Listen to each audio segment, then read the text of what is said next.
Kami po ay nagbabalik sa Central Luzon para dalhin ang second batch ng mga halaman sa ginagawa naming hardin doon.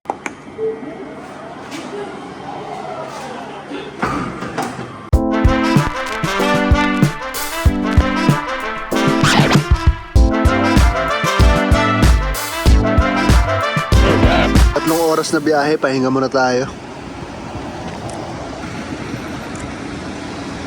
Album ay Cowboy Carter, top song is Nakikinig ang Dog Show Diva. Love that album. Discuss ko siya like So, ano na siya, parang it's more accessible. Pero yung pasabog ko kasi, yung last syllable, doon ko talaga nalalabas yung kabaklaan ko eh. Pasabog! Oo. Pasabog! Ay, Pasabog! Pasabog! Oo. Diba? Eme, diba? And then, madalas ko At dumating na tayo sa ating eme, sa ating hardin, codename Centro Zone Garden Under Development. Noong pinakaunang episode, pinakita ko na nag-iwan ako ng mga 10 halaman. Kumustahin natin? Parang nag-weed killer sila dito. Mukhang nag-weed killer ang admin para sa gagawing kalsada. At para bang matagal hindi umulan, open ang mainit na hangin na dulot ng tirik na araw at di ko pa nakikita ang mga halamang iniwan ko hanggang sa Okay. Kirby buhay. at sa gitna ng area na na-weed killer nila, nakita ko ang isa pa sa mga puno na iniwan ko. Buhay. At konting lakad pa, Buhay. Buhay. madami pa tayo makikita mamaya. So far so good. Kahit na nag-weed killer sila dito. Ngayong nag-e-edit na ako, malinaw na sa akin na nag-weed killer sila. Nung una kasi may duda pa ako. Pero, pwede rin kasing natuyo lang. Ito kasi pag maulan tubig to eh. Ito ngayon may crack. Pero kasi, kaya yung suspicion ko na weed killer. Kasi may mga spots lang na brown eh oh. Ito, brown.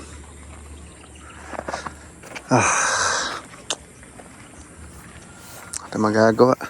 I-unload ko na nga ang second batch ng mga halaman. Dahil kausap kasi ni Charlene si bossing landowner, kaya di na niya ako nakunan habang nag-a-unload.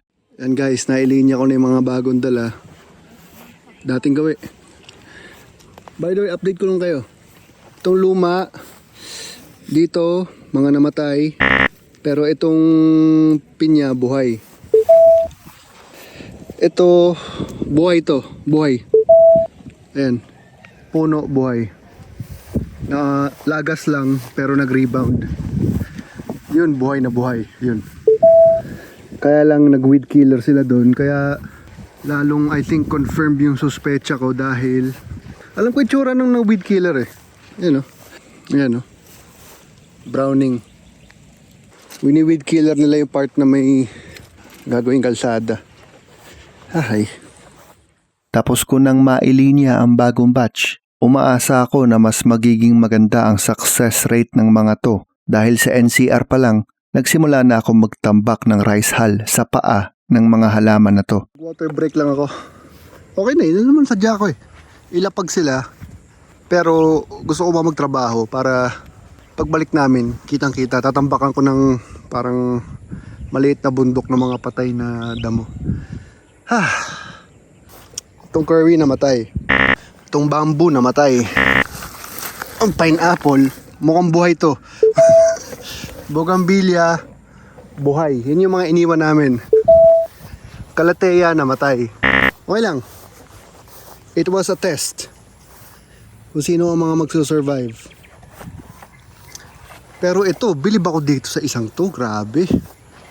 Itong curry na to, buhay. Sipin mo, walang ka puno-puno dito, walang ka shade-shade na buhay. Lapitan nga natin yung isang bamboo. Itong bamboo na to, mukhang namatay.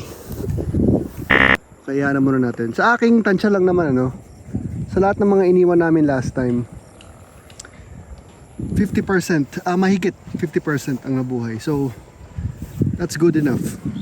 Kasi may chance na wala eh. May chance na patay lahat eh. Sipin mo, once a month. 1 month ko silang iniwan, walang nagdidilig. Tirik yung araw, walang ka-shade-shade. Tapos, parang hindi umulan. Tapos, parang may nag-weed killer pa. Buhay. Oh, buhay yan. Pati yun, buhay. Oh. Yun na lang.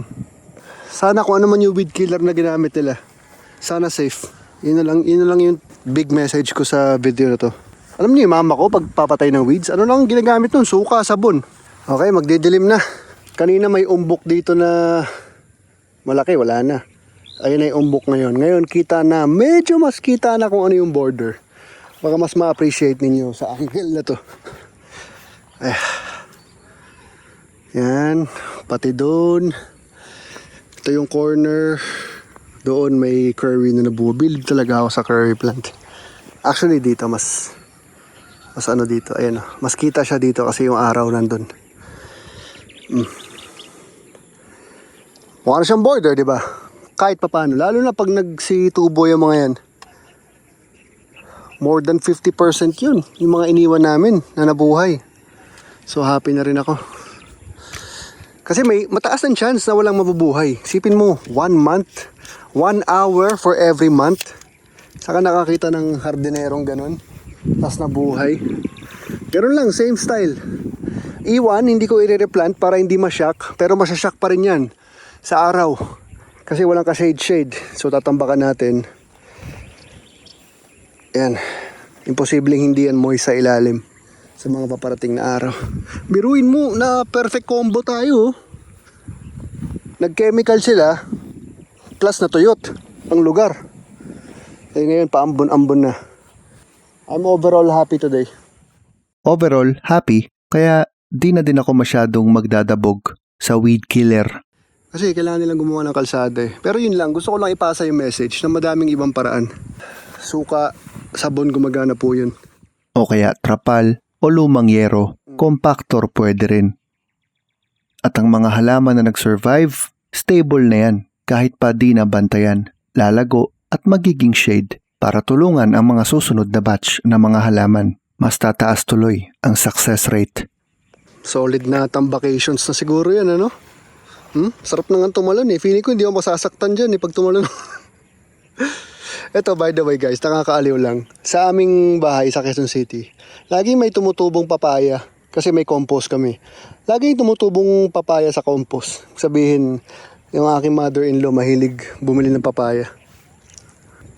Okay na ako, uwi na siguro ako, didilim na. You done? Ay siya, lalong gumaganda ang pakiramdam ko sa project na ito. Congrats. You More than happy? half ng mga iniwan natin buhay. Nice. Puno, matigas yung mga puno, magaling bilib ako. Bamboo, si Bamboo babe, dati pa natin napansin to. Oh, Ayaw talaga niya ng nililipat. oo. Hindi ko transplant yun ha. Oh. Iniwan lang yun. Ayaw talaga niya. Ayaw niya ng nililipat ng...